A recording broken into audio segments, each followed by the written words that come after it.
your Iceman Gervin, and you're listening to Sweep the League.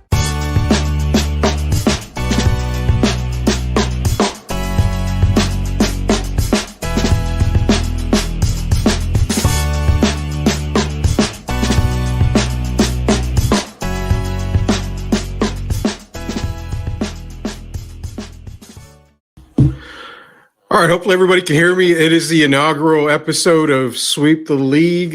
Rudy Campos Jr. here in our Campos studios, all part of the Alamo City Podcast Network. I'm going to be joined here in a minute by Coach Gio, the Rambassador, former alumnus of Sweep the League, and the new edition, obviously, of Sweep the League as well. I mean, he's new because he's part of the new era of Sweep the League. The one, the only, the Rock himself. We're going to go ahead and bring these guys in. We're going to talk a lot about Super Bowl. We're waiting for Derek Gervin to come on. We're going to see he's having a little bit of trouble right now, but Derek will be on the show with us from time to time here. Let's bring on the guys here. First off, we're bringing in Rock. We also are bringing in Gio. I'm going to change this because we look like big old fat heads on this thing, man. I don't want to do that. So how do I get this? There we go. This is a little bit of Max Headroom shit right here. So, hey, guys, it's the inaugural episode of Sweep the League. We're waiting for Derek. Hopefully Derek can make it. If not, we're going to continue on. We'll get Derek on the show here. But are we about to have fun? I mean, this is exciting. We used to do one podcast a week, and, we had some great listeners there. Now we're bringing it to the Alamo City Podcast Network with Michael Jimenez, Joe Garcia, Brandon is, he does fantasy guys and stuff. What are your thoughts, man, on this whole Alamo City Podcast Network? You guys ready to just get to work on this shit? I mean, I'm excited. I mean, I haven't done a podcast in forever already, so this is super weird and exciting. But Joe and Michael are good guys, and I'm just excited to be back. Gio, you've been gone forever, dude. I've been here, Rudy. Can you hear me? I can hear you. Obviously, you don't know how to click the unmute button. Obviously, man. We're just going to say that. What's up, Chris Gonzalez? Tim Gonzalez. Hey, Gio, Tim Gonzalez is a guy you need to watch for. He's always saying about how much, Duke Blue Devils are awesome and Tar Heels suck and all that. You are a Duke Blue Devil yourself, Gio. So I need you to tell Tim not to give me a hard time on this damn stream. Tim, continue to give him a hard time now. Normally, I post up memes of when Duke beats North Carolina. We didn't win the other day, so I didn't. Exactly. I didn't do anything. Y'all right? didn't win. Y'all did not win. You did not beat the Tar Heels. I expected Rudy to come at me on Twitter or I've grown up. Facebook, but he's grown out of the meme era. So hey, I'm an old man, dude. Clearly, I'm still petty. So you are petty. You are petty. You and Rock are the young guys on the group. So I mean, come on, dude. You're gonna age ain't nothing but a number, Rudy. Yeah, well, my mind is like mush, dude, like big time mush. So I'm not as smart as you guys. Tim Gonzalez throwing more up here, but our Lady Blue Devils beat the Tar Heels yesterday. Okay, so the women beat the Tar Heels. It is what it is, man. But nonetheless, man, we got to get into some talk here. We got a lot to talk about. We got Super Bowl that just happened yesterday. We had the actual birth, can we say, of the newest dynasty in the NFL. The Kansas City Chiefs. Patrick Mahomes takes home MVP 25-22 over San Francisco. We're going to get into that kind of talk. We've got Gio. You've never been a part of the Spurs Chisme segment. We're gonna pop your cherry here on Spurs Chisme because that's one of the segments that we had when we were on the radio at 9:30 a.m. Well, it's probably because I don't live in San Antonio. Actually, I don't live in the great state of Texas, so I'm always the odd person out when it comes to Spurs or kind of the city, what's going on. I'm on the outside looking in, but I'm looking forward to it, Rudy. Yeah, and what's funny is Rock just got back in from your town because you're a big Seattle guy, aren't you? Seattle Mariners, yes. Not the Seahawks. I just want to be very clear. It's the Seattle Mariners. I know you're a Mariners fan. Rock was just in Seattle too. We're gonna talk to Rock about that too. But not only Spurs Chisme, man. We've got other stuff we want to get into as well. Usher's halftime performance. We're gonna get y'all's takes on that. I was not a big fan of it, but then again, I'm not a big fan of a lot of crap these days. So that's gonna be a get off my. Where are you showing your age again? I know. I was I was hoping for, maybe a ZZ Top type thing or something like that, but we're going to get into Usher. Rock's dying to say something about Usher. I'm going to give him his Usher part. Taylor Swift talk, everything like that. We got a whole hour and a half to get it through some shit here. So I'm not even going to waste anybody's time. It's Super Bowl talk, man. You had Niners, you had Chiefs, 25-22. I need thoughts, brothers. I need thoughts because, to be honest with you, the game where I saw a lot of people were saying it was boring, it was not a boring game for me. I loved it. It was a battle of the defenses. Mahomes was the only pick of the game. Honestly, man, this is a funny question. Was this San Francisco's best chance? And I'm asking this, and I'm going to go to Gio first on this one. San Francisco's best chance because they barely squeaked by the Packers. The Packers should have had that game, let's be honest. I think because of the youth on the Packers, it was kind of against them. So I kind of give the edge on San Francisco on that one. But they were about to lose to the Packers. Then you got the Lions. The Lions shot themselves in the foot. Dan Campbell shot himself in the foot with that right there. So was this the last opportunity? Because I know about last opportunities, Gio. Falcons don't have very many opportunities. We can't ever we can't ever take advantage of any of that stuff. Was this the last opportunity for the Niners to get back to the Super Bowl, knowing that the NFC is kind of stacked, man? It is stacked. This was probably the worst Kansas City team. I mean, we all can agree this is an offense that, quote unquote, throughout the year went through their ups and downs. I mean, they had a game against the Raiders where they got physically beat up, especially on the line of scrimmage. They had led the league in drops this season. Just wasn't your typical Kansas City team. I will say, though, the defense, this is the best Kansas City defense they've had. Steve Spagnuolo was really dialing it up. But for the 49ers, I have to agree, Rudy, you're not always promised to get back. Dan Marino thought he was going to get back, right? Never did. They've gotten back 2 in the last 5 years, and you play this team. You're up 10-3, so many opportunities to really get things going, and they just came up short. I knew in that first half when Kansas City was up 10-3, you're giving him too much time. Now, he's not Tom Brady, right? He's not the GOAT yet, at least. But you give him way too much time. Patrick Mahomes eventually was able to get the job done. And for the 49ers, another season, another missed opportunity. You're not always promised to get back. I'm sure they may get back in the next few years, but to lose to Patrick Mahomes twice in the Super Bowl is very difficult. And it's just another opportunity lost. Kyle Shanahan now is getting labeled as the guy who just can't win the big game. Andy Reid used to be labeled that, finally got through. But this was probably their best team in the era of San Francisco here, and they came up short. And it's kind of funny because you mentioned Kyle Shanahan. I mean, he obviously failed when it came to, the Falcons when they were in the Super Bowl, part of the Dan Quinn era on that era. And, I think Chris Gonzalez is actually asking a pretty decent question here. He's bringing it up. He says, but who in the NFC is looking better than the Niners? I mean, right off the bat, Detroit is looking way better than San Francisco. Detroit, and look, the Rams were supposed to be in a rebuild year. Rudy said the Rams would win about 4 or 5 games. I have the receipts. Yeah, if you want me to post them, I'll post it up. This was a rebuild year for the Rams. They won 10 games. The Eagles, they went through a lot this past season, to say the least. I'm sure they'll be back ready to go. And then there's always going to be new teams in the NFC looking to get in. The Packers showed a lot, especially in the postseason, beating the Cowboys, and then also giving the 49ers a run for their money. But there's a lot of teams coming into the fold. Also injuries, right? That plays a big factor of teams. And the very next year, you might be healthy one year, and then the next year, you're just hit by the injury bug. They did lose one of their linebackers tore his Achilles. He's going to be out for the year.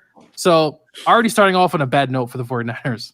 Yeah, they are. And, Rock has a team that he thinks is better than the 49ers, and that would be the Dallas Cowboys. But I don't want to bore these people with Dallas Cowboy talk. I know it's terrible. It is so terrible. Rock, thoughts on Super Bowl? I mean, it was a good game. I loved it. I could have done without the Usher performance, but it was a good game. Rock, give me your thoughts on the Super Bowl because, again, I asked Gio, is this the best chance that this is the last chance we're going to see San Francisco in the Super Bowl here? I don't know. What do you think about Kansas City, man? Because let's be real, Rock, you wrote off Mahomes this year. No Tyreek, the receiving core. We all know the receiving core sucked. We thought, okay, Kansas City is not the dominant team they were. They got the defense, but they're not dominant. You know, Mahomes is having that type of year. Yet, here they are, Super Bowl champs. You can't bet against Mahomes, and you can't bet against Andy Reid. On the Kansas City side, Rock, give me the lowdown on Kansas City side, because not only do they supposedly have good barbecue, I've never had it, but they have the best player in the league. Kansas City, man. Yeah, no, I wrote off Kansas City for a reason. You know, like you mentioned, they lose Tyreek Hill. The receiving corps looks very down compared to previous years. But it's like Gio said, like this was San Francisco's best chance. You know, Kansas City was arguably one of the worst, personnel made up of in years. But I mean, it's kind of scary to think that their defense carried them relatively throughout the whole year.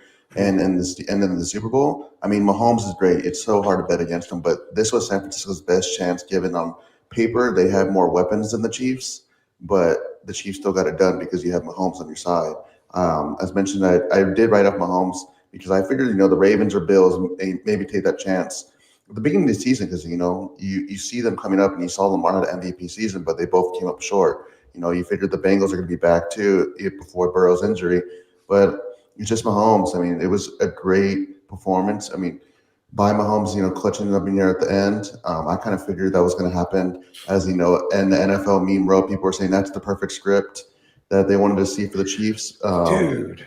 But I mean, you couldn't have any better, man. I mean, I was watching it on the plane as I came back from Seattle, and the Wi-Fi was going in and out. So like one play, I would be like Mahomes throw it, and it would freeze, and then I wouldn't know what happened 2 minutes later. I'm like, oh crap. So I was praying that the OT, stayed good, but I did get to see OT. But I think San Francisco does have a good chance to go back. But as Gio mentioned, Detroit's still going to be up there. The Rams, the Eagles are still the Eagles. Even though the Cowboys are not better than the Niners, I will admit that, Rudy. They're still going to be there because talent-wise, if Cowboys can get over that wild card hump, eventually, but I mean, I doubt they're going to do it. Still the same damn coaching staff and the same players, so it's going to be the same result next year.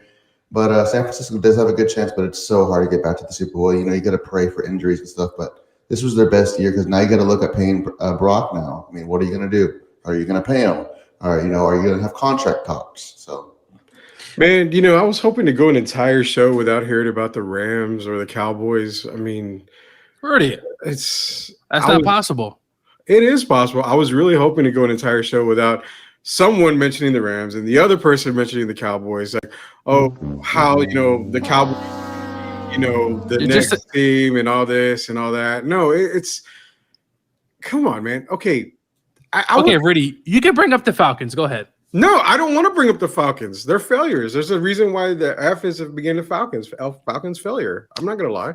Even though I did win a bet this year against Chris Leha, who left a comment. He put his Saints against the Falcons, and I took the Falcons, obviously, and I won that bet. I did win that bet. So they weren't a complete failure. To make a note on the Cowboys, Jerry did make wait. Jerry did make a comment about the Cowboys going all in. I'm interested to see what that's going to look like. Does that mean Jerry's going to empty the pockets and really be aggressive? We saw what the Rams did a few years ago, right? They went all in, made a bunch of trades. We did have to essentially pay for all that and a bunch of dead cap money. But Jerry says he would write any check to get a Super Bowl. All right, Jerry, you're all in this year. What you going to do? Rock, you want to comment on your damn Cowboys? Because I think the most Cowboys move would be signing Derrick Henry, and Jerry Jones would explain, Derrick Henry's a top running back. Our running game was, regressed this year, this and that. So I could see them making a Derrick Henry type of move or even trading for a receiver like D-Hop.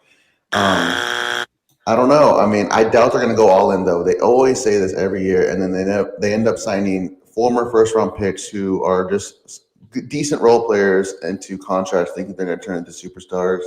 But it's going to be weird to see this year. I think they're going to regress, still make the playoffs as a wild card, but you got to figure out the defensive coordinator situation and bring in players. So yeah, they're still going to suck.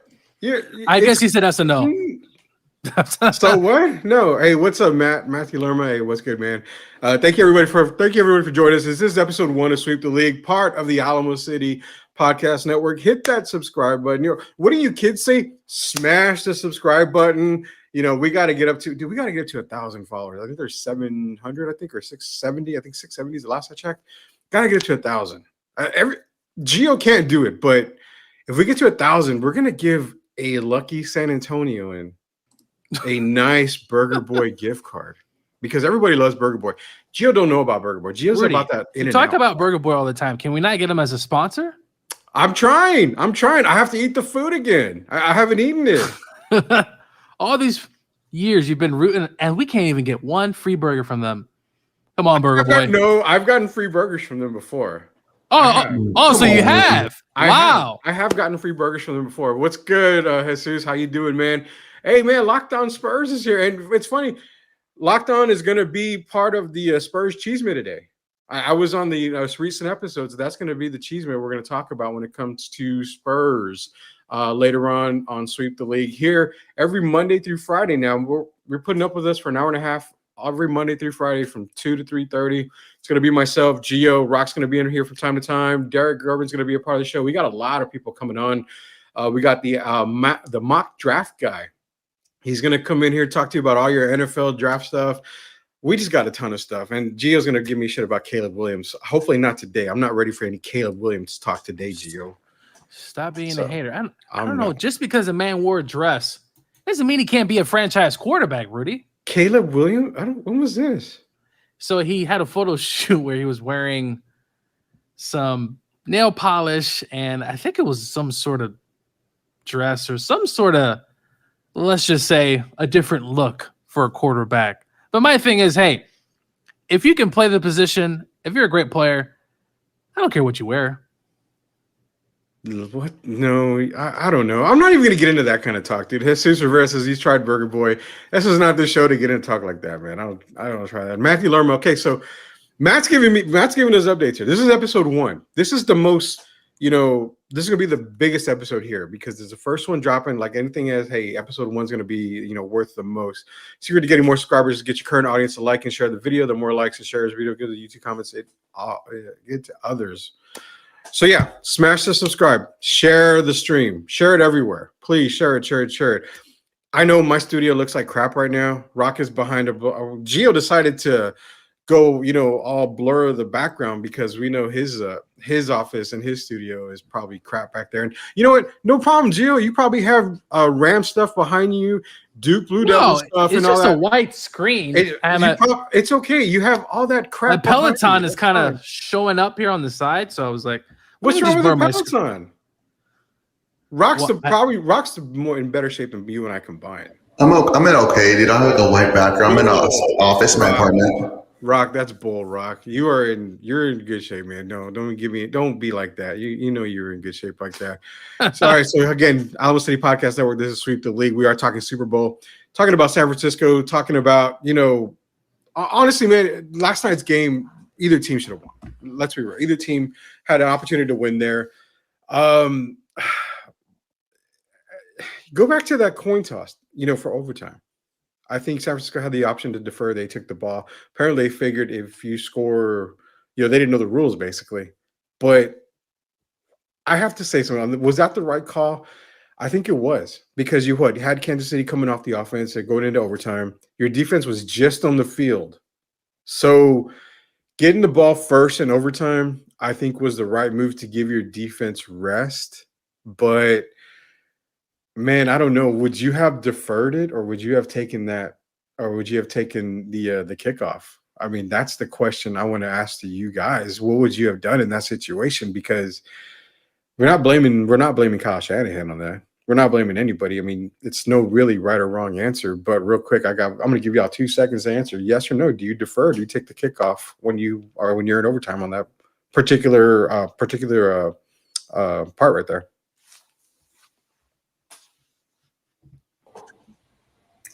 I'll go first real quick. I believe I would have chose to go first because, you had the Chiefs rolling on offense, and you kind of wanted to stop Patrick Mahomes' not adrenaline, what I'm looking for, I guess, the word I'm looking for is just kind of just bring him down to life necessarily. I mean, he was rolling and he kind of gave your defense a break as you mentioned, but I want to get my offense a chance to score first, so the pressure's not really on me.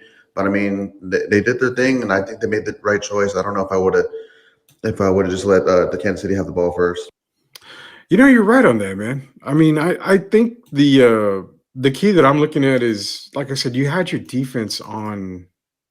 I mean, it was on the field for that last drive, and that's something that I'm thinking. Okay, well, you want to give them a break. You got to give them a break. It's only natural to give them a break, and I think that was the right call. I really, really do. We're joined by Coach Gio again. Gio, you're terrible, man. You got to fix your internet. Go get better internet. Can't even hear you. Look, the guy has his mic on. Can't even hear the dude. Can't even hear the guy. You're supposed to be the smartest guy on the stream, and you're not doing anything. Look at him. He's freaking out. He's freaking out because he's terrible. He's terrible.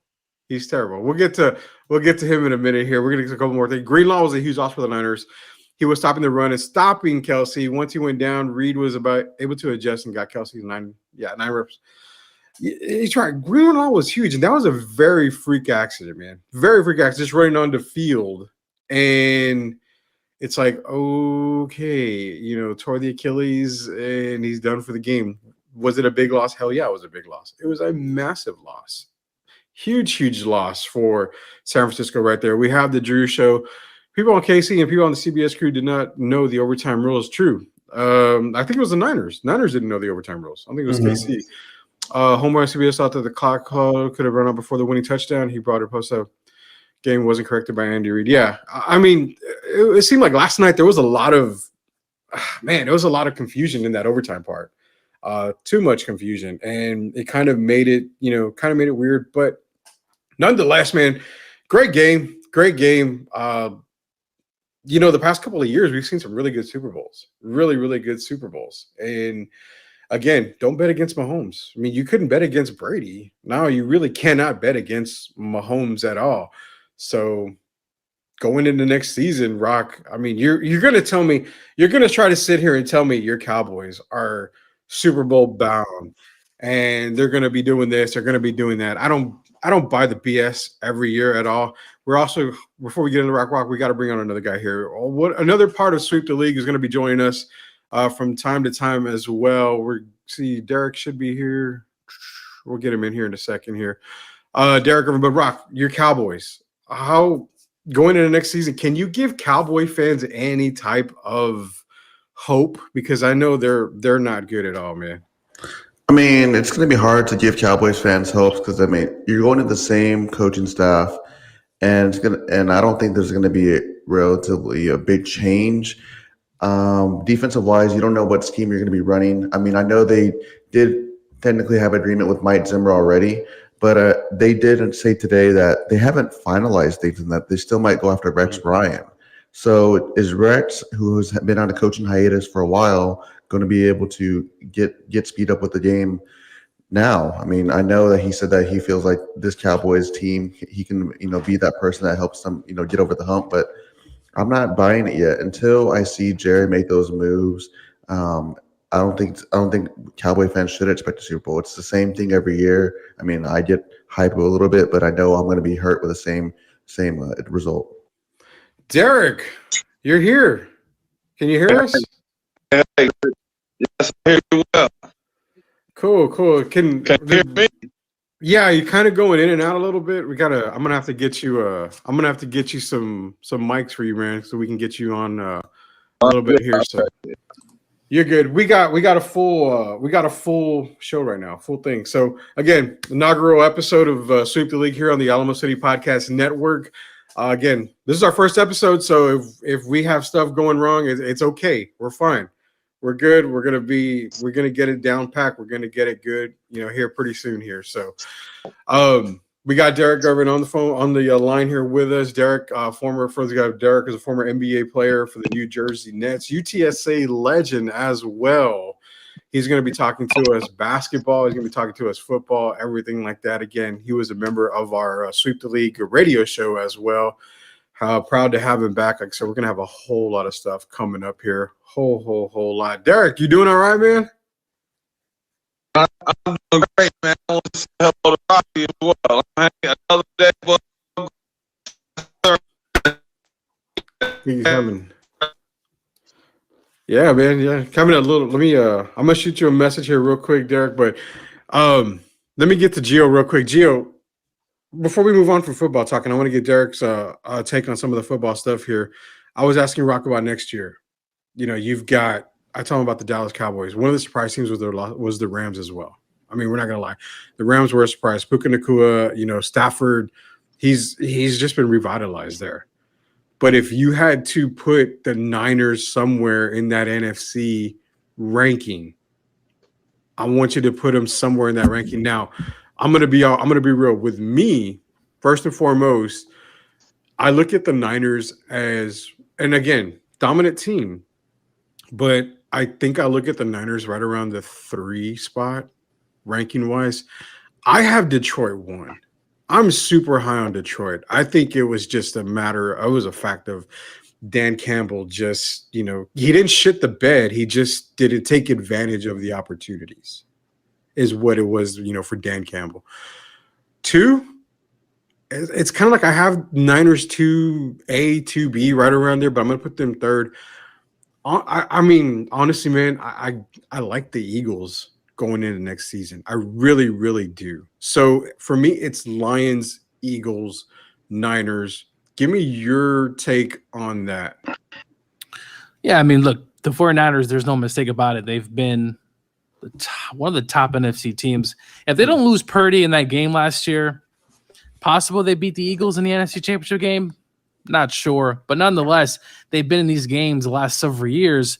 The Niners, to me, right now, if we're looking at from a talent perspective and just taking kind of a bird's eye view, I'm going to go with Rudy on this. I'm going to have the Lions number 1, simply because we saw what they did in the postseason. They were up big against arguably the best team in the NFC, and they went to bed. 49ers come back. I'm going to go with the Lions first, simply because of the talent, and they could probably go out there and get more talent, obviously in the offseason, and obviously draft picks as well.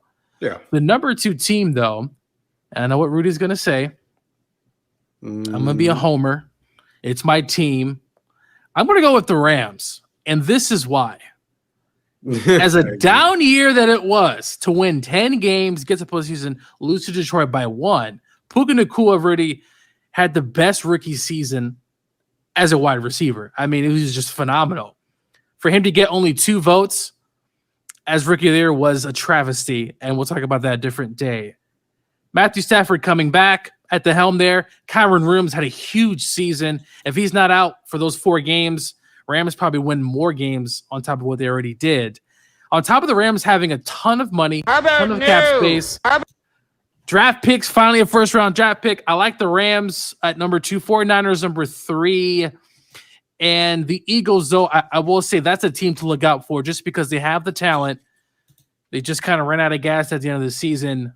And, of course, the Packers are in there as well. I know I'm a homer, but I like the Rams at 2 and 49ers at 3, and then the rest of the NFC can kind of shape out the way it wants to. Really? You think so? I don't know. Trust me on this. I don't know about that. Trust me on this. The Rams have a ton of cap space, Rudy. They're going to get players. No, they didn't have any last year. Dead money. They pay a lot of people that they didn't have on the team dead money. They're all going to be back. And also Kobe Turner, who's their defensive lineman, could have won Defensive Player of the Year as a rookie or rookie Defensive Player of the Year. He's another guy. So I'm telling you, Rudy, the Rams have a golden opportunity next year to capitalize on some of these other teams. So just wait. Just wait, Rudy. Record this. Put this episode. That's getting recorded. The Rams are going to be back next season. Trust me on this. They're going to be back. I don't see it, man. I don't see it at all. I really, really do not see it. Well, Rudy, they lost to Detroit by 1 point. Chris Slade it wasn't right. It wasn't like the Rams got blown out against Detroit. Chris, no. They lost by 1 point. So basically, one point, Rudy. Chris says Rams can suck eggs. Is he a Cowboy fan? He's a Saints fan. He's a Saints. Okay. Really? You're gonna give him shit about Saints? Anyway. Oh wow, man. Okay, so do I hear a bet coming on with you and Chris now? I mean, the Rams beat the Saints anyway this season. The Rams are a better team. Oh, here we go, man. I'm sorry, Rudy. The Rams. Do me a favor, everybody smash that subscribe button before Gio pisses all of you off and nobody wants to listen again. The truth shall set you free. That's all I'm gonna say. The truth will set you free. Oh, come on, dude. No, you're terrible. Like I said, I have you on the Rams side. At least Rock admitted that the Cowboys are going to be okay. They're going to be a playoff team. Of course, they're going to be a playoff team. I mean, it's the Cowboys, but the Rams, I mean, you can't put them that high, dude. Not right now. You cannot. That's why I'm saying let the offseason play out. You have the cap space, but who are they going to go get? Who can they go get? They can get whoever they want to get, Rudy. T. Higgins, Chase Young. There's a number of free agents that the Rams are going to have the ability to get because of cap space and potentially restructuring Stafford and Cooper Kupp's contract. So you heard it here first that the Rams are back. It's funny now, Rudy, but the Rams just a few years ago was the best team in the league or one of the best teams in the league. So all right. Kawhi Leonard. Yeah, Kawhi does not agree with you. He does not agree. Yes, everybody go like this video. Hey, man, share it out so we can get a lot of subscribers. We want to hit that 1,000 subscriber mark. For all you San Antonio people out there, we hit that subscriber mark. Ooh, someone's getting Burger Boy. It ain't me. And it's not Rock because you cannot be an employee of Sweep the League. And Boo. I know. What are the other comments, man? You've done pissed off people. Rams every season, all bark, no bite. That is so true. We won the Super Bowl. Who cares if you won a Super Bowl? Everyone's won a Super Bowl except Detroit and Atlanta and who else? He said Rams every season. We did win a Super Bowl. Yeah, so have the Cowboys. The same. They've been winning Super Bowl since '97. But wait, his comment says Rams every season, all no bark. We did win a Super Bowl. All bark, no bite. Read it. But Rudy, if you win a Super Bowl, it doesn't matter. The Cowboys have won Super Bowls before. But I'm just trying to understand the comment, though. Rams every season, we won a Super Bowl. You're way going way over the head there. Saints got better at the end of the season, about to play Detroit Lions. How is that? Would that even be possible with the Saints? I don't think so. Your head coach is just a defensive coordinator. That's all that is. Look at that. Look at who the hell's in chat now. Former Tank employee. The alumni, Chris Galler. I miss Chris. I know he's still better than you at bowling. Yeah, that he is. Someone say Kawhi. We sure did say Kawhi. Kawhi is a part. Let's see if we can get Derek back in here, man. We got to get Derek. I miss Kawhi a little bit. Derek, you good now, man? It looks good now. I hope so, man. It looks really good. Now it's perfect. Well, I'm apologizing to all you guys and to the listeners, man. Yeah, First day. I'm not very technology savvy, but I'll learn as we go. No, man, everything's good now. The picture looks good. Everything looks fantastic. So, yeah, we're good now. This is going to be the entire Sweep the League cast right here. We got more people coming in. Not today, but this is pretty much who we're going to see Monday through Friday from 2 to 3:30. Smash that subscribe button. Derek, before we move on to some NBA and some Usher talk, I want to get your thoughts on the Super Bowl here, man. Gio is saying how the San Francisco 49ers are better than the LA and the Rams, that the Rams are terrible.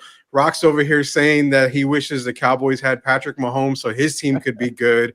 They're both looking at me like I'm crazy. I'm not telling lies. I'm a Falcons fan. I don't lie about anything at all. I have nothing to lie about. What's your take on the Super Bowl, Derek? Give me a quick rundown of how you felt about Super Bowl Niners, Chiefs. First, I want to say hello, Gio. How you doing, my man? It's great to be on here with you. I'm doing good, man. Happy to have you on. Okay, it's good. Thank you. Hey, I thought it was a great game. It kind of got off slow to a slow start, and I know a lot of people probably were disappointed because we become so accustomed to the high-scoring games. But when you look at a 10-3 game at halftime, I was happy because I'm one of those guys that still think defense is very important. And to see them, both teams play well in the first half, I thought the 49ers were really getting after Patrick Mahomes. But as usual, he never panics. And I think he's a guy that just wants to stay in the game and keep the team in the game. And then the last quarter, he displays his magic. And he did it again last night. The 49ers kind of reminded me of me being a Detroit Lion fan. Kind of reminded me of 2 weeks ago. We were dominating the 49ers on both sides of the ball, I thought. And, of course, we were up 24-7. And then the second half is just like all of a sudden we couldn't execute. But I know that had a lot to do with the 49ers adjustments. And I felt last night it was the same. If you look at it, the 49ers were really in control of the game. They had Patrick running all over the field, and they were playing well, and then an injury here and an injury there, and I just felt that the tide changed, and overall it ended up being a great game, one of the best I've seen. 25-22, you go into OT, and I thought it ended up being a fantastic game. I agree, man. It was one of the better games, and actually the last couple have been really good. I've been really enjoying the last couple of Super Bowls. So, yeah, that Super Bowl talk, man. I think what it comes down to, what we all have learned right now, is you just don't bet against Patrick Mahomes. You just can't do it. I mean, as much as, Rock puts $1,000 on the Cowboys to win the Super Bowl every year, as much as, Gio puts $500 for the Rams to, make it back to the Super Bowl. It's just, it's the Niners. It's the Chiefs and Niners, man. They were the two better teams this year. I think, like I said, the Niners got lucky. They kind of, backed their way into the Super Bowl because there's no way they should have beaten the Lions, champion in the NFC title game.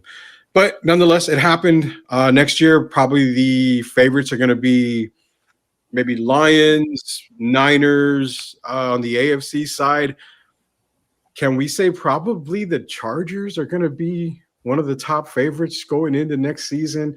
We got a lot of NFL to talk about. We're not going to waste it here on the first episode as well. So we're going to get into more NFL talk as the offseason happens, free agents happening. We got NFL draft talk too. We're going to start ranking some of our teams. Rudy, I don't mean to cut you off. Can I ask one question though while we're on this subject? You can always ask questions. I'm trying to figure out why are the 49ers the favorites going in the next season? I just don't understand that. It's like they didn't learn anything. You just saw Mahomes display his magic one more time, and I'm just trying to figure out why the 49ers would be the favorites going in the next season. Maybe you guys could help me out. Probably because tell them. What are you looking at me for? Tell him. You give me attitudes, yeah. So for me, if you're talking about 49ers favorites, you're talking one of the top defenses in the league. That's important right there.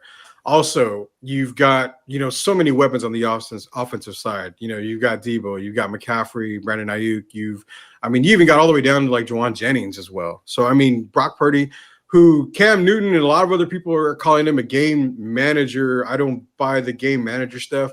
You can't blame a player for being in the perfect situation. And that's what Brock Purdy's in. You know what? If Brock Purdy was quarterback for Seattle, he probably would have some success. Would it be this kind of success? Probably not. He's in the perfect situation. Shanahan is a QB's coach. You saw what he did to Matt Ryan's, bum ass in the Super Bowl, getting him there and all that.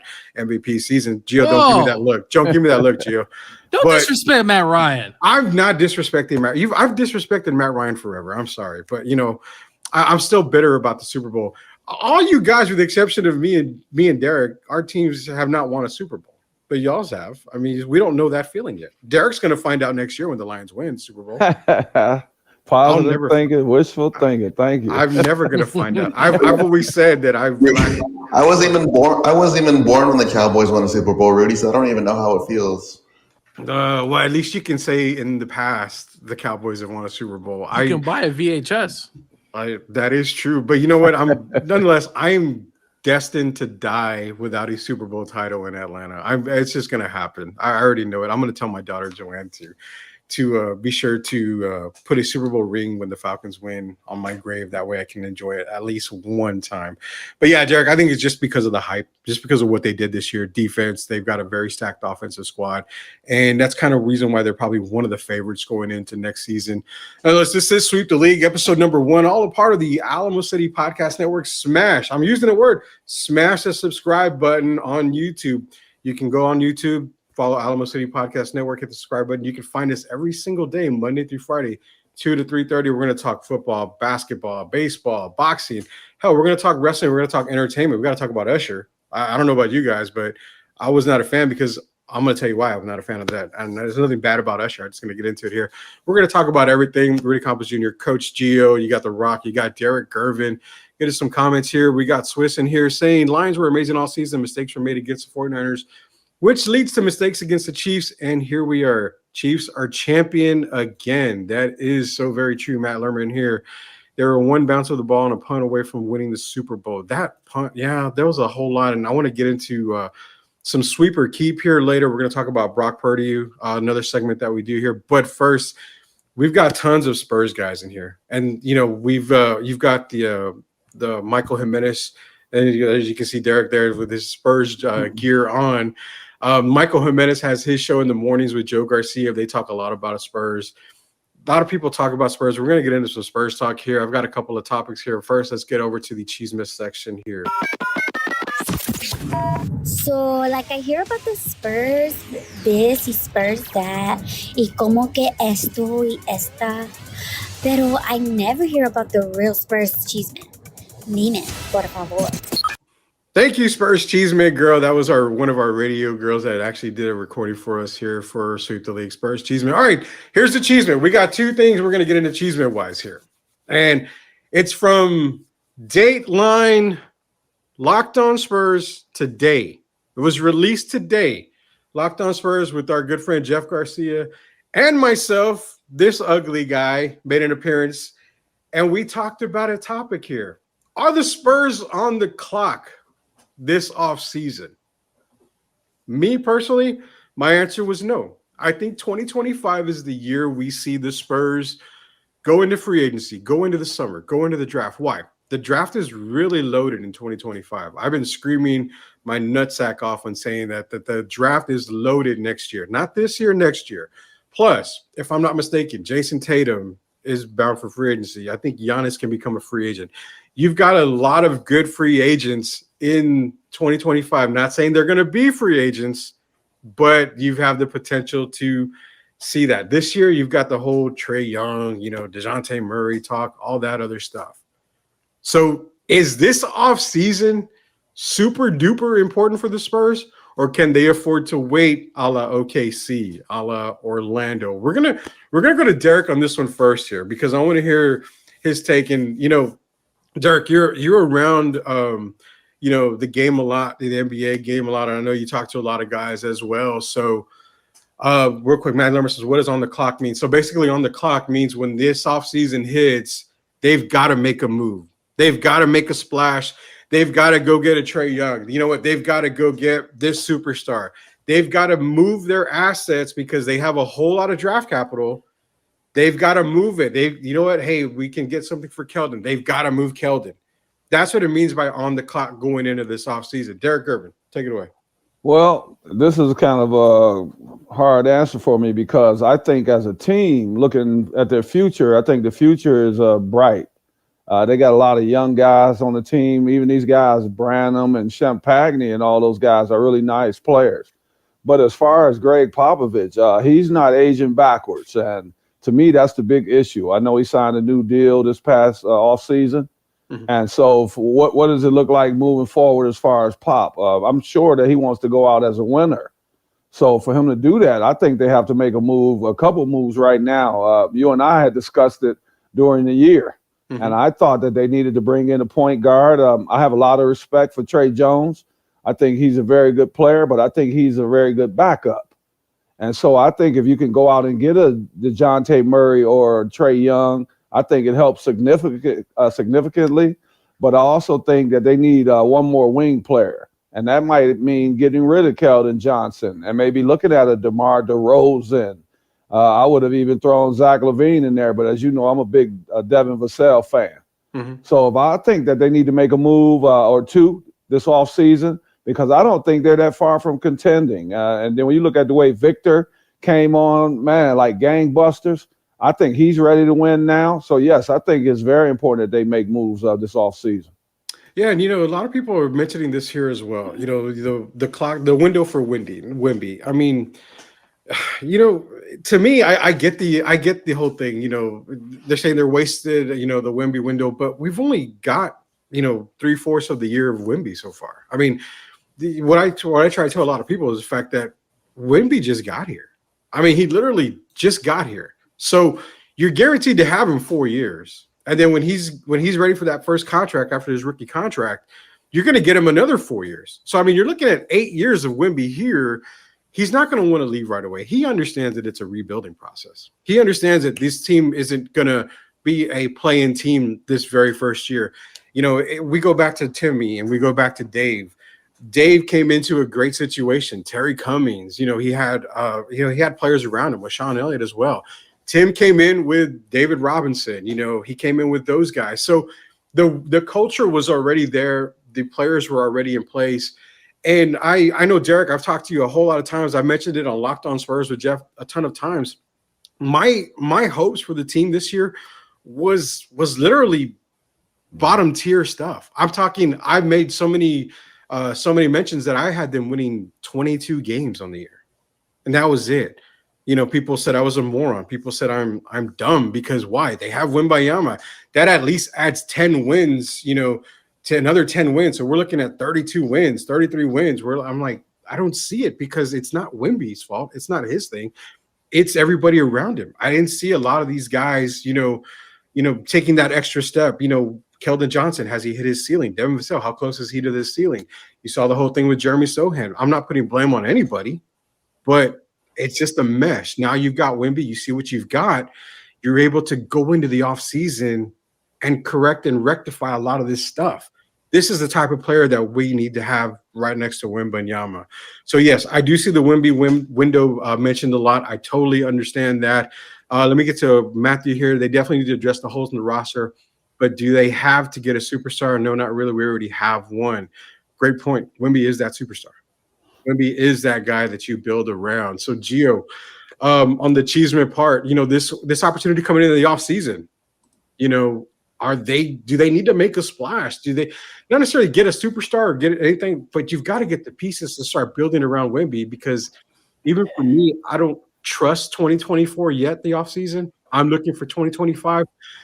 But now that you've got the concrete poured, which is Wembanyama, in this offseason, you start building the house. Next offseason is when you put up, you know, the drywall, you put up the roof, you put up everything else. You get the appliances ready for that, you know, for people to move in.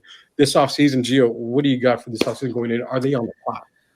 They're definitely on the clock. I mean, you have Wemby there, right? He's a generational talent. You want to continue to surround him. And when I look at this roster, you know, Bill Parcells once said about just a Jag, right? Just another guy. That's what I like about this roster. Just a bunch of guys. You got to continue to influx talent into this roster, and I'm sure they'll do that. But to Pop's point, look, he's not getting any younger, right? So understanding, of course, you want to win. Do they take the plunge? I don't think they will, to Rudy's point. I think they're just going to continue to build and continue to instill that, hey, this is a Spurs organization. We're going to continue to build through the draft, potentially some free agents, but I don't think it's a must 2024. But from looking at this roster, though, they need to continue to build it, and it's not to make a big splash, which would be great, of course, for San Antonio, but just continue to get good quality players who know how to play basketball. And when I look at the roster, of course, they have some good talent on there, but it's just a bunch of guys just kind of masquerading at the moment. And until 2025 comes, potentially, you know, I don't see Tatum coming there, though. I will say this, though. If Wemby has just off the charts 2024, Rudy, what that's going to do is, hey, it's going to attract more players to think, hey, man, we might want to play with him. So just continue to build, but also Wemby taking that next step, because there's no secret. Not everybody wants to potentially play in San Antonio, but if they have that guy there and he's a generational talent, they're going to continue to get more talent influx in there for him. I have so many problems with that whole generational talent thing, and I know it would get me in trouble. We're going to get into that later at some point here. Rock, this offseason, man, how important is it for the Spurs? Because a lot of people say they're on the clock. They got to make a move. You have to make a move. And I love the comment that just came in. Mario Cavazos here. Welcome, Mario. And he says, was Rome built in a day? No, it wasn't. And that's my point, is that you've got this guy, this perfect piece for your team. He's not the answer to every question. He's not the answer to every problem. It's going to take him time. I mean, and people forget Timmy and David came in, 22 years old, 23 years old? I mean, 4 years out of college. I mean, you're getting Wemby, who's 19? You're asking a whole lot from a 19-year-old. Rudy, can I say, but you got to remember now, this 19-year-old has also played professional basketball. He's not just starting. So I factor that in as well. He's played a while, and the guy wants to win. That's the reason I said they need to make moves.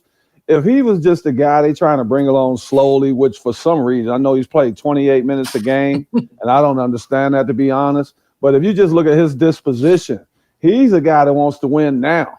Mm-hmm. And that's what I'm looking at. I love the Spurs. I know they're trying to build something, but I think they have to build it quickly, because we'll get into the generational talent thing again later. You and I might differ on that. But I know he wants to win, and he wants to win now. And that's why I think that they have to up the stakes, up the ante right now. He wants to win right now. I got you. Perfect point right there. I love it. Rock, give me that offseason stuff. I mean, is it super important for them to get going this offseason? I don't think they have to make necessarily a big splash, because you look at the 2024 free agents, you're not going to go after a guy like Klay Thompson or Tobias Harris, James Harden, Pascal, just to name a few. But I think they got to be honest with themselves and see who's going to be part of that young core with Wemby. Is Vassell going to be that guy, or is that someone that we can replace via free agency in the draft or getting those assets for him? I mean, we can't keep trading or keep building to the draft, just keep hoping and pushing and pushing. I understand that we are a team that does push through the draft, but I mean, eventually you got to do something with those picks. I'm not saying, let's go through all those picks and trade for Giannis. I mean, you're just mortgaging your whole future. But I mean, you got to put some guys that are actually going to help Wemby, that know how to play basketball. I mean, I agree with Gio. You just have guys that's kind of just running around, just playing for themselves. I mean, Wemby is the guy, and everyone knows that. But I mean, it's just a bunch of guys just kind of just getting their cardio in and just going up and down the court. I mean, you have a few highlight plays from Wemby, which is awesome. But I mean, that's what I've been seeing this whole time. You got to find a true point guard for Wemby. I mean, who's going to be part of that young core? I know Spurs fans love Keldon, but is he part of that young core now? Has he hit the ceiling, like you said, Rudy? But I mean, there are going to be some very tough questions. Spurs fans will be upset. Maybe some favorite players will go, but that's just the reality of the business. I get it. And that's Rudy, kind I of got something to say real quick. Don't ever cut me off, Gio. Ever. Sorry to cut you off, but I was at the Spurs Pacer game. The Spurs Pacer game, right? I was pretty close. It was 152 to 111. Probably some of the worst basketball. Now, I know the Pacers are really good. I get all that. They got some stars there, but just watching and just seeing who are these players out there? It's just running around, going back and forth. Mm-hmm. And look, I know it's not a talented roster, but just sitting back watching that Pacer game and seeing how much we lost by, it's just like, you got to get Wemby some help. This can't be it. But that's what I'm saying. Okay, so it comes back, and I'm going to get on Locked On Spurs. It says, what about the fact other West teams will keep on getting better as the San Antonio Spurs are playing catch-up? See OKC, Mavs, Sacramento, Denver, Minnesota, Denver. And they're true. The Spurs are playing catch-up when it comes to something like that. And what you just said a second ago, it's repeat. It's just repeat on my head. You were talking what? We are 50 games into the season? Whatever. You're just going to hit the All-Star break. What is the reason for the panic on the Wemby side? It makes it seem like Wemby's going to leave in the offseason because they didn't go out and get him somebody. Or, you know what? Hey, we tried getting players this offseason. It wasn't the players that we wanted. So you know what? Wemby's gone. We're wasting more of his years. It's not so much wasting it. You've got to be able to build, not through the draft, I understand, but you've got to be able to get the right players in there to where you're not wasting that time right there.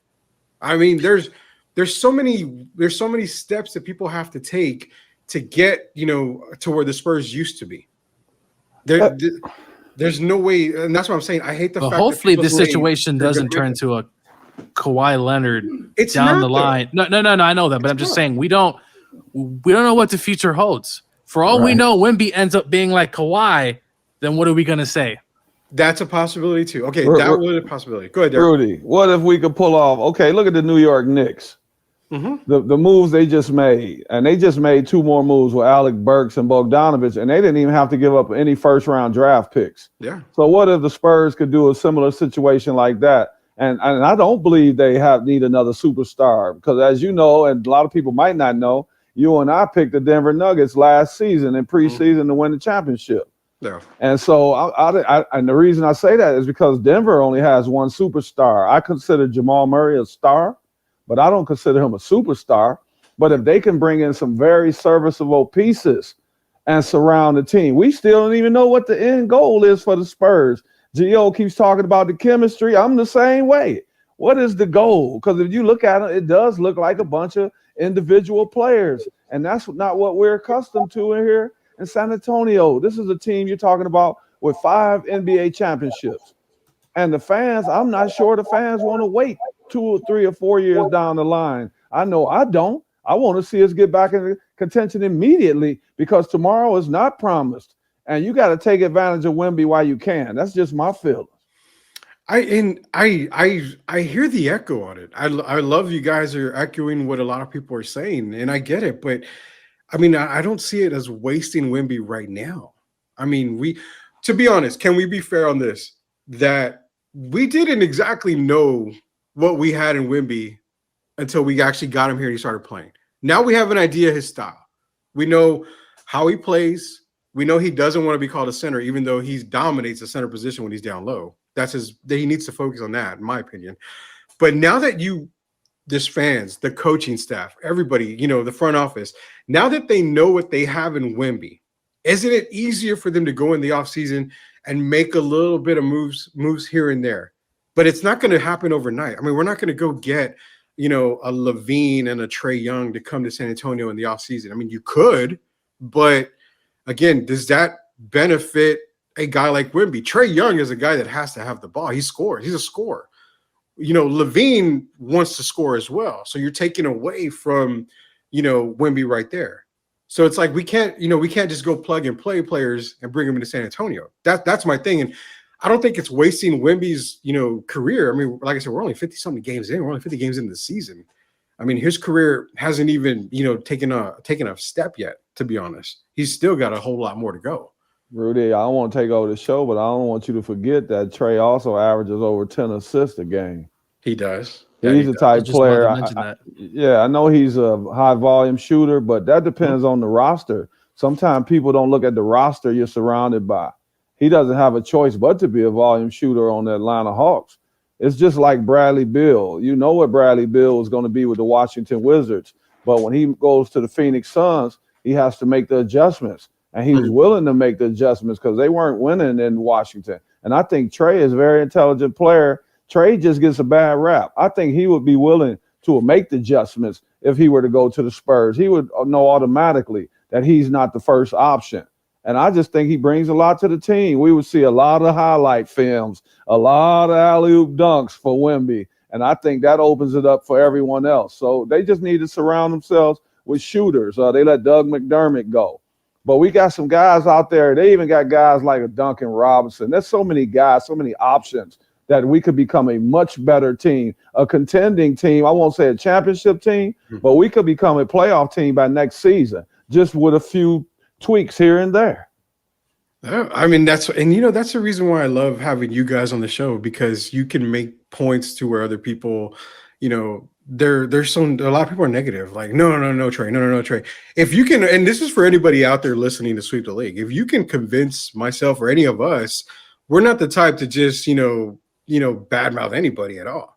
I see your point with the Trae, on the assist part, 10 assists a game. And you know what? Coming to San Antonio, it could be a whole different episode for Trae here. It could be perfect for him. Him and Wemby could be, the next, Magic Kareem type stuff. I mean, you don't know until you actually get him here. But at what cost do you give, Atlanta for a Trae Young?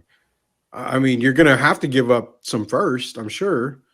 You want to protect 2025 as much as you can, though, when it comes to that draft. I mean, Derek, the possibilities of you being a lottery team next year and possibly getting a Cooper Flag to go right alongside Wembanyama, and then still have the ability to go get maybe a Trae Young in 2025.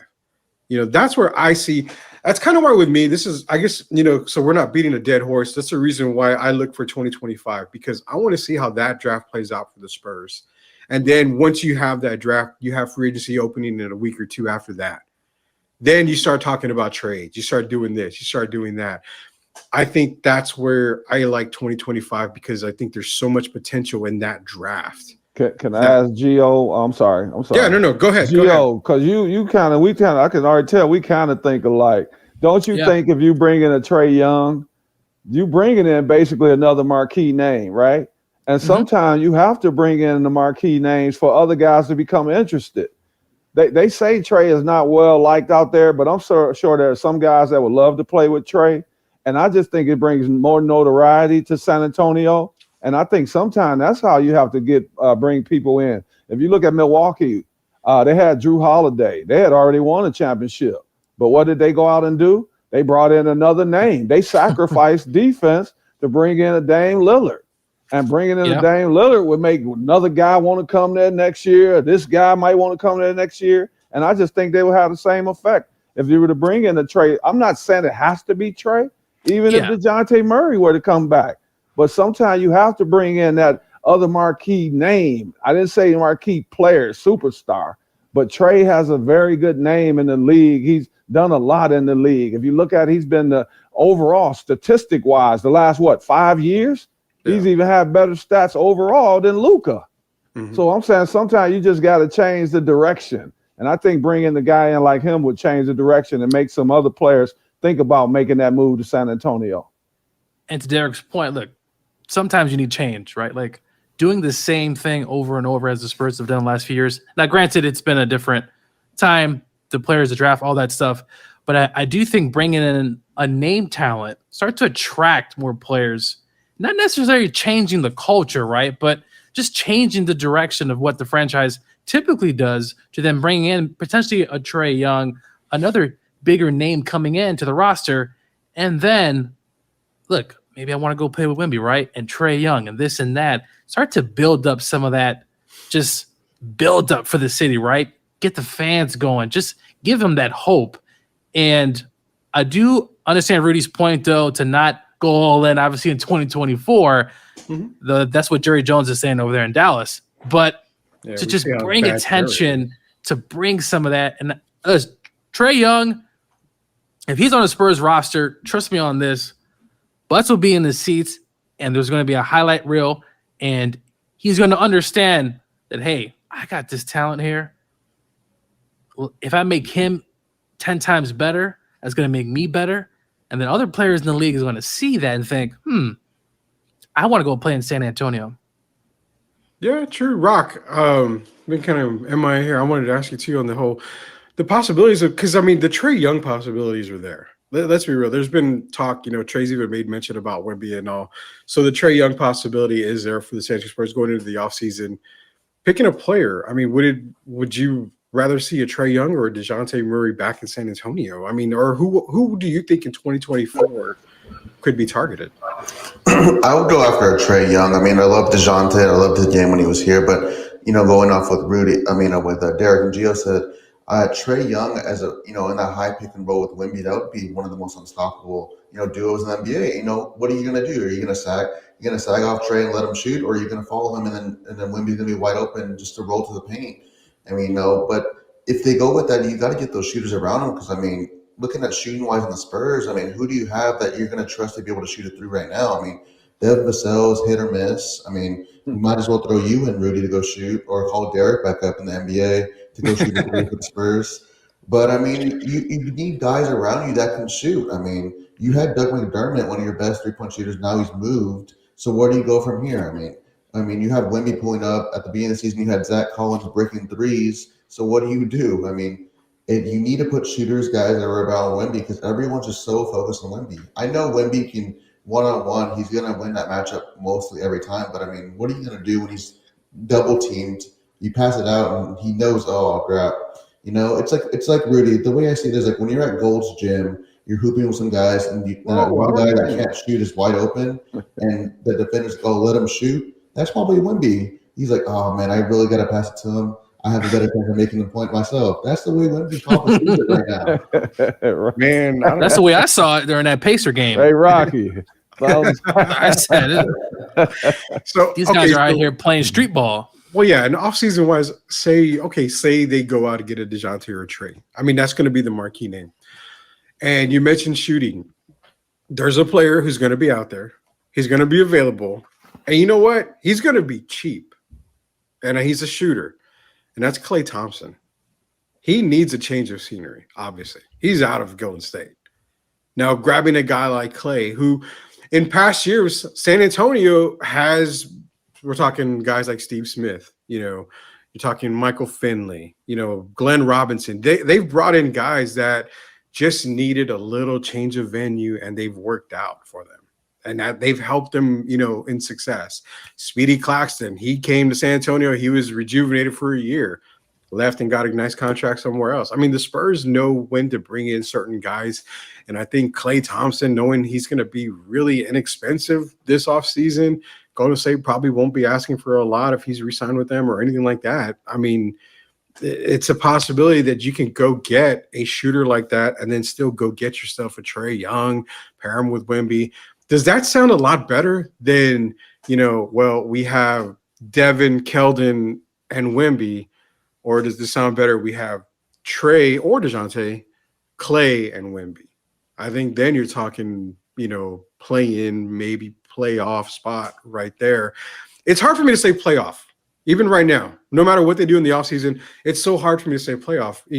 Derek, Rock, and Gio, because you still got Denver, Minnesota, Sacramento, the Clippers. I mean, we cannot leave out the Clippers. You've got Phoenix. I mean, you've got teams that are already established, and it's hard to say, well, they go get a Trae Young, that's playoffs. No, it's not. I mean, that still doesn't, it moves the needle.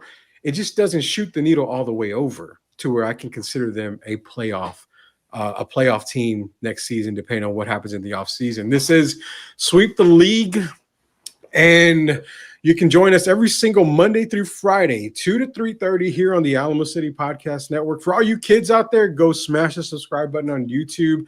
For all you old geezers like myself, because Derek is not an old man. Derek is not old at all. I'm older than Derek, I'm sure. But for all you old geezers like me out there, go and click the subscribe button, because y'all probably don't know what smash means. They're talking old time. But speaking of younger guys, Derek, we've got two of the youngest guys on Sweep the League here in Rock and Gio. And there was a certain performance that happened last night. And I didn't see the performance. Why? Because I was pretty much popping the beer tab, and I decided that drinking my beer was a little bit more important than watching Usher. From what I understood, people loved it. Some people hated it. So we're going to do our version that we've done on the radio and other shows before. For all you out there, you can participate, leave a comment, drop a like on this stream, share the stream as well. We want to get up to 1,000 followers on YouTube. But Sweeper Keep here. This is our Sweeper Keep edition of Sweep the League. Basically, we're going to give you a topic. We're going to give you something. You're going to sweep it. Means you don't like it, you want to get rid of it, or you're going to keep it because you absolutely love it. First and foremost, we're going to go around the horn. We're going to start with Rocky, go down to Derek, and we're going to end with Gio, because you know what, Gio, you're a Duke Blue Devil fan, and I do not like that you are a Duke Blue Devil fan, so you're going last. Rocky, Sweeper Keep, Usher's performance last night. What are we doing? I'm keeping it, but there should have been more Alicia Keys in it. Love Alicia Keys. She's, was one of my childhood crushes. And so when I saw her performing, I was shocked. I was singing her song on the airplane, letting everyone hear my horrible singing on the airplane. Make you horny, baby. But Usher, Usher just bring me back to middle school, and I was, doing the little dance and singing the little song. It started when we were younger, and just going off, man. So, but it was a good performance. Not the best performance ever, but it was a real good performance. I enjoyed it, but I'm keeping it.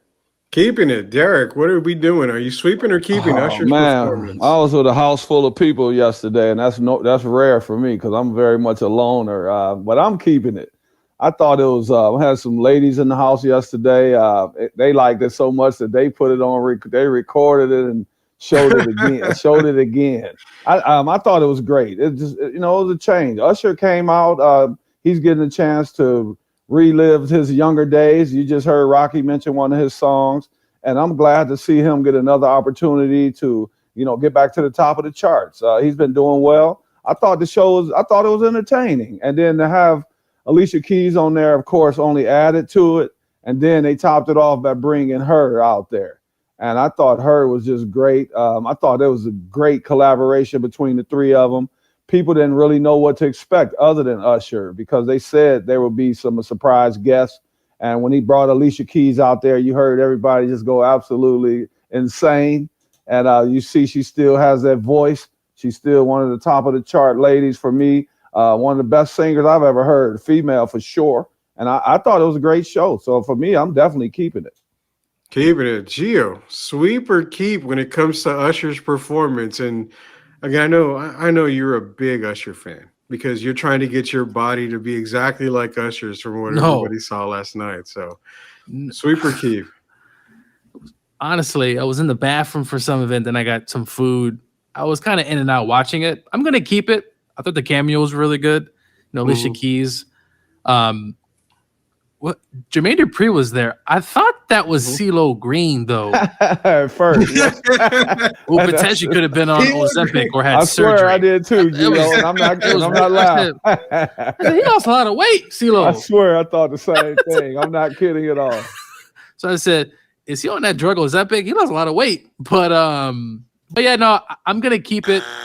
The cameos were better. I mean, Usher was all right. I mean, he's a good performer, but I'm going to go ahead and keep it. It's better than some of the ones we've had, especially in those 2000s. Ooh. 2000. There's been some terrible performances. Yeah. There's been some really bad. I thought Bruno Mars was pretty good when he had his. So they said Bruno Mars was probably the best one. One of the best. Yeah. I would have to agree with that. Now, can we go 4 for 4 on sweep or keep? Because all of you are keeping Usher. And unfortunately, we are not. You're showing your age, Rudy. I'm sweeping it. Hey, Usher's great, man. Great music from back in the day, all that good stuff. But I don't know. Just something, I guess the old man in me just didn't really like what I saw. So I just continued to drink more and, drown my sorrows at that time because the Chiefs were down. And I was going for the Chiefs. And next sweeper keep here. We're going to start again with Rock. We're going to go around the horn. Gio, you're last, and everybody knows why you're last because your Duke Blue Devils are last in my heart. So, Rock, sweeper keep. Brock Purdy is a game manager per Cam Newton. I'm sleeping that. I think Brock Purdy is a good quarterback, not elite, but he's a good serviceable quarterback in a perfect situation as it is. There are very rare elite quarterbacks, just name a few. Mahomes, you could say Lamar, Josh Allen, Burrow. Don't want to go too more in depth, but he's a good quarterback in a perfect situation. If there's any quarterback in the league, they would probably want to be in the same situation at all. He's a good quarterback, game manager. I mean, in a sense, you can say mostly all quarterbacks in the NFL are game managers. I mean, they have a scheme that they're supposed to follow. You only have those few guys that can go off script and make those plays themselves. As if you saw Mahomes last night, he looked like he was defeated, ball get sacked, but he makes those plays. But I think he is not a game manager, so I'm sweeping it. There you go, Derek. Sweep or keep on Brock Purdy. But before you do, JC, great to see you out there as well, man. Thanks for tuning in here. For Sweep the League, Prince was the best Super Bowl performance. I would have to say it ranks up there too. We also got a super chat from Christopher Leha. Appreciate the super chat, Chris Leha. Shout out from the MCS General Contracting crew. Wishing y'all nothing but success. Salute, boys.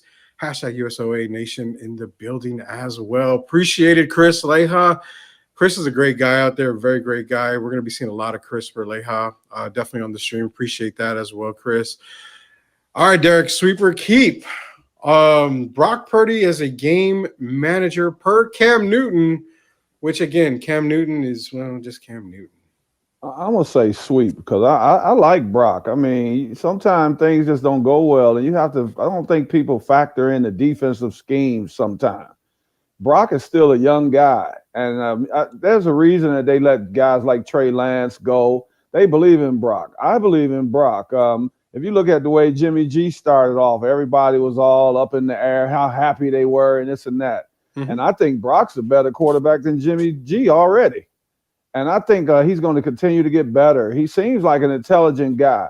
And as you know, sometimes, Rudy, when people are in professional sports, when the bright lights come on, you see people totally fall apart and they panic. And I didn't see that in Brock. I saw he made some passes that were maybe overthrown, but I also saw my favorite quarterback do that as well a couple of weeks ago, Josh Allen.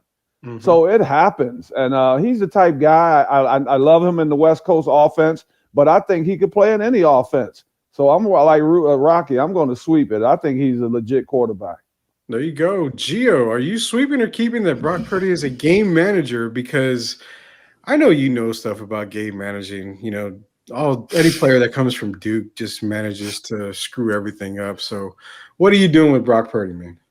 So I got an interesting perspective. I do think, though, he's a game manager right now.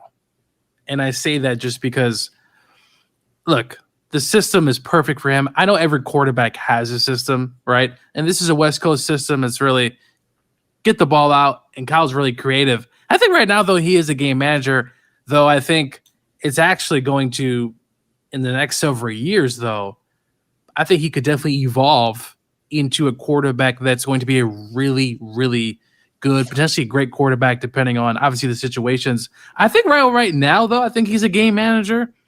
But if you compare him to Jimmy, I think he is better than Jimmy Garoppolo simply because I saw Jimmy G win an NFC Championship game by throwing 8 passes and they ran over the Green Bay Packers down their throat, right? So I think right now he is, but I think the next 5 years he is going to be a very good quarterback. I think he's going to be among some of the best in the league.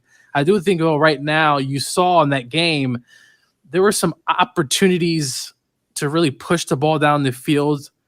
But look, they had to run the ball too, though. You have Christian McCaffrey, right? You got to get him involved. And they did that as well. But to Derek's point, hey, the defense just made plays. Steve Spagnuolo did an outstanding job on defense, timing up blitzes. I thought Chris Jones had a phenomenal game. That defensive front for the Chiefs was really, really good. So I think Brock's a game manager right now. But I'm telling you, in the next several years, he continues to get better and better. He's going to be an elite quarterback, especially with that type of offensive mind in Kyle Shanahan. So you failed on the whole thing, Gio. No, I know I did. Are you sweeping or keeping? You gave me a whole freaking book. I'm keeping. I'm keeping. Okay. I was hoping we would have at least a perfect thing because I'm actually sweeping the fact that he's a game manager.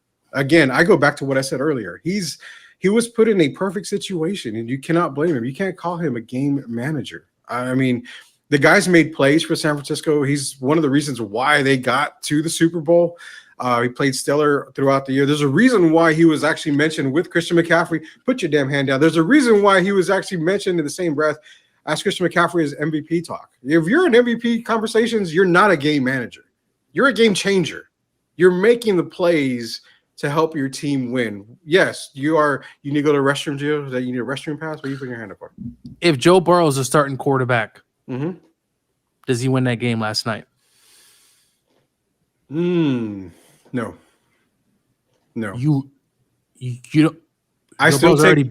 I know he's beating Mahomes, but I still take the Chiefs. I mean, that's just my thing. I still take the Chiefs. Why don't we ask Rock and Derek? If Joe Burrow's quarterback of the Niners, do the Niners win last night? I think so. I mean, you have Joe Burrow, who's one of the, elite for me, and he's beating Mahomes, and he would arguably have a better supporting cast than what he does for the Bengals right now. I mean, I know he has Jamar Chase and Mixon, but I mean, you have Debo, Brandon Ayuk, Kittle, and CMC. I mean, I think one of the main reasons why the Niners lost is because they got out of their own way and didn't run the ball. I mean, Purdy didn't lose them that game. I mean, and then again, it's like the defense. You can only do so much against Mahomes. Eventually, Mahomes is gonna just do what Mahomes does to any defense that he goes against. But I mean, I think he put Burrow in that. I mean, or even Josh Allen, Justin Herbert. They win that game, or it's much closer than what we just saw last night. Wow, I think with the healthy Joe Burrow, we know he wasn't healthy much this season with the ankle injury this past season. But with a healthy Burrow, surrounded with Debo and Kittles and all those guys, yeah, I have to give them a slight advantage over the Chiefs. I just think Joe has already shown us he's a marquee player, and you surround him with basically an all-star lineup. I'd have to say yes, that they would. They might be a close one, of course, but I would probably lean towards Joe Burrow and the 49ers. And that's why I had Purdy as a game manager, but I think he can get to that elite status in the next several years. Yeah, that's, I get, I see you're talking Burrow and Brock Purdy. Now, if you're comparing quarterback to quarterback, obviously Burrow's the better quarterback, but it's the situation. So go back to game management. Now, if you're using game manager in general, can he take care of the ball better than Burrow? Yeah, I think Burrow's more of a gunslinger. So he's probably going to make one or two mistakes, and that could cost the Niners if Burrow was on the Niners. Where Brock Purdy does manage the ball better, he does manage the game better. So that's kind of a toss up right there, because how does Cam Newton how does he dictate what game manager it is? I mean, do you protect the ball? Do you take care of the ball? Then you're a game manager. Does that make you a game manager? Or do you run the offense that is given to you, and you're doing enough to win? There's so many ways to take it. I took it as maybe a disrespect towards Brock Purdy, as you know what, we can plug and play anybody in this system and they're going to do good, which possibly could. I mean, you talk about that. If you put Gardner Minshew in the Niners, are they in the same position? No. I mean, it's. Can I interrupt just for a second? This is for all you guys. I want you to think about this part, because we talk about sports, right? But we also talk about the mental part. If you put Joe Burrow on the 49ers, that right there changes Patrick Mahomes' mentality a little bit, because he has to be more on point the entire game. And it's kind of like if you put another guy out there, a superstar on the field, it makes sometimes when you got superstar against superstar, you see some weaknesses in the other guy.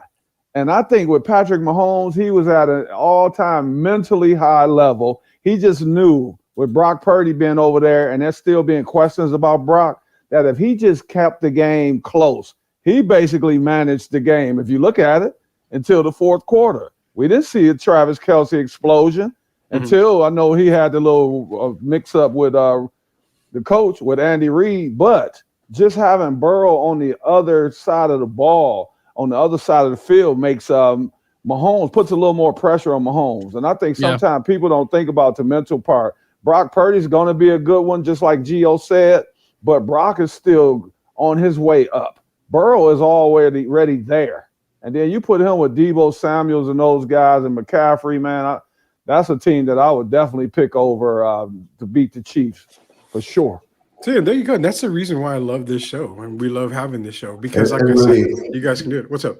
I was going to say, going off what Derek said, I think if Mahomes knew Burrow was there, he has a mentality going in that he has to score every drive. I mean, I feel like with Mahomes knowing that Brock Purdy was under center, he understood, yes, Purdy can get the ball to his playmakers, but he trusted his Chiefs defense. Whereas you have a Burrow type, he's one of those guys that can go off script and make those plays. Mahomes would be thinking, okay, I need to score on every drive. We're going to be more aggressive, and that could cost them the game. So I think it increases their odds of winning if they had Burrow. Excellent, Rocky. The off script is what I'm saying. That's excellent. That's what I'm saying too. All right. Again, like I said, that's the reason why. And don't get me wrong, we have someone chiming in here, and he was chiming in a lot.